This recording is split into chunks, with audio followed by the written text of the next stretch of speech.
In today's video, I'm going to teach you how to add fields in Wrike. If you're new to this software or just looking to brush up on your skills, you're in the right place.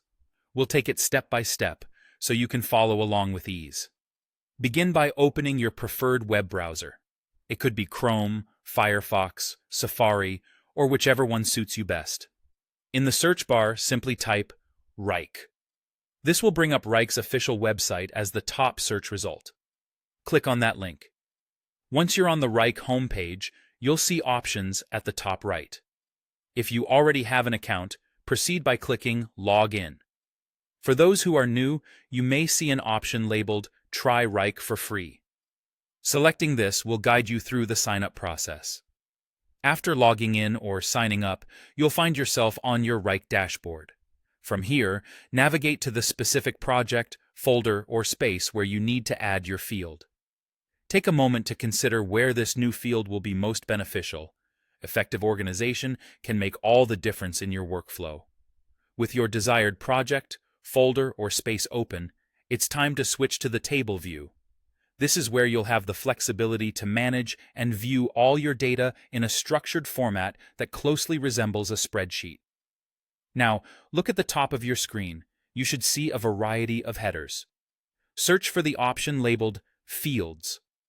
In some cases, you might spot a plus sign on the right side of the table.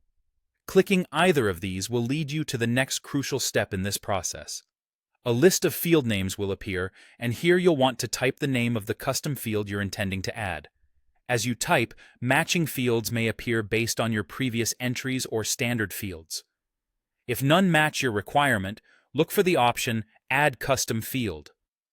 Selecting this will assist in crafting a field tailored to your specific needs. At this point, you'll be prompted to choose your field type. Wrike offers a variety to choose from, such as text, numbers, or dates. Pick the one that matches the kind of data you plan to input.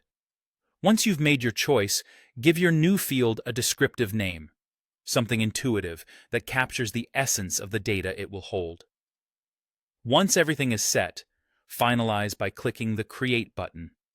And just like that, you've successfully added a custom field in Wrike. The addition of these fields can significantly enhance the platform's organizational capabilities, allowing you to keep all essential project data precisely where it's needed. By following these straightforward steps, you'll be able to customize your Wrike workspace, making it more flexible and personalized to how you work. Thank you for watching, and happy organizing.